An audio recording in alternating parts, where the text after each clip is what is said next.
Viewers தில்லியில் வந்து குண்டுவெடிப்பு நடந்த கொஞ்ச நேரத்திலே பார்த்தீங்கன்னா பாகிஸ்தான் இஸ்லாமாபாத்தில் வந்து ஒரு பஸ்ஸில் குண்டு வெடித்து 12 பேர் கிட்டத்தட்ட சாவுறாங்க.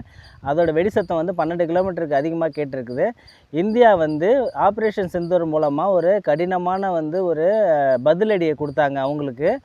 எங்களோட இதில் வந்து தீவிரவாதம் தாக்குதல் நடந்ததுன்னா அதுக்கு பின்புலமாக இருந்த நாடுகளோ சரி யாராக இருந்தாலும் அவங்கள விடமாட்டோன்னு சொல்லிட்டு அவங்கள வந்து கடுமையாக அந்த தீவிரவாத முகாம்களை தாக்கி அவங்கள வந்து ஒன்றும் இல்லாத ஆக்குனதுனால பயந்துக்கிட்டு இந்தியா மேலே அவனே வந்து அவனுக்கு குண்டு வச்சுக்கிட்டானான்னு ஒரு சந்தேகம் வருது. ஏன்னா வந்து எங்கள் ஊர்லேயும் பாருங்கள் குண்டு வெடிக்குது, கண்டிப்பாக வந்து அதுக்கு நாங்கள் காரணம் கிடையாது, நாங்களும் தீவிரவாதத்தால் பாதிக்கப்பட்டிருக்கிறோம் அப்படின்ட்டு நீலிக்கண்ணீர் வெடிக்கிறதுக்காக இந்த மாதிரி வந்து சொந்த மக்களே பலி கொடுக்குறானா அப்படின்றது தெரியல.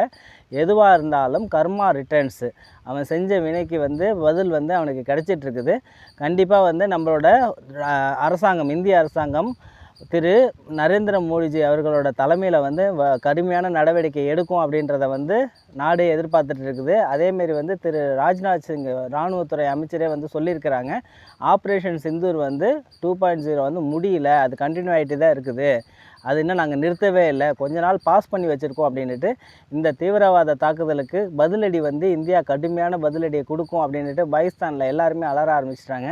அவங்களோட மீடியாவெலாம் என்ன சொல்லிட்டு இருக்காங்க அப்படின்னா வந்து இந்தியா வந்து கண்டிப்பாக தாக்க போகுது நம்மளை அப்படின்ட்டு ஒரு பேனிக்கை க்ரியேட் பண்ணி மக்கள்லாம் ஒரு அச்சத்தோடையே வாழ்ந்துட்டுருக்குறாங்க. ஏற்கனவே நம்ம வந்து அந்த அவங்களோட பார்டரில் வந்து என்ன பண்ணணும், திரிசூல் ஆப்ரேஷன் திரிசூல்னுட்டு ஒரு இராணுவ நடவடிக்கை வந்து இது பண்ணோம். அதிலே அரண்டு கறந்தவன் திரும்பி என்ன பண்ணிட்டான், அந்த பாகிஸ்தான் பார்டர் மூலமாக வர முடியாத பங்களாதேஷ் மூலமாக வந்திருக்கிறான். இதை பற்றி நான் டீட்டெயிலாக எப்படி நடந்தது என்ன நடந்தது அடுத்த வீடியோ போடுறேன். நன்றி, வணக்கம். பாகிஸ்தானோட அலறல் சத்தம் இங்கே வரைக்கும் கேட்கட்டும், அவனோட தூக்கம் இனி கலையட்டும். பாகிஸ்தான்ற ஒரு நாடு இல்லாதவாறு பாரத தேசத்தில் இருக்க தலைவர்கள்லாம் ஒன்றிணைந்து அந்த தீவிரவாதிகளையும் அழிக்கணும், தீவிரவாதத்தை உற்பத்தி பண்ணக்கூடிய நாடுகளும் அழிக்கணும், தீவிரவாதத்தால் உயிரிழந்த மக்களுக்கு வந்து ஆறுதலையும் அவர்களோட ஆன்மா சாந்தி அடைவதற்கும் பிரார்த்தனை செய்வோம். நன்றி, வணக்கம். ஜெய்ஹிந்த்.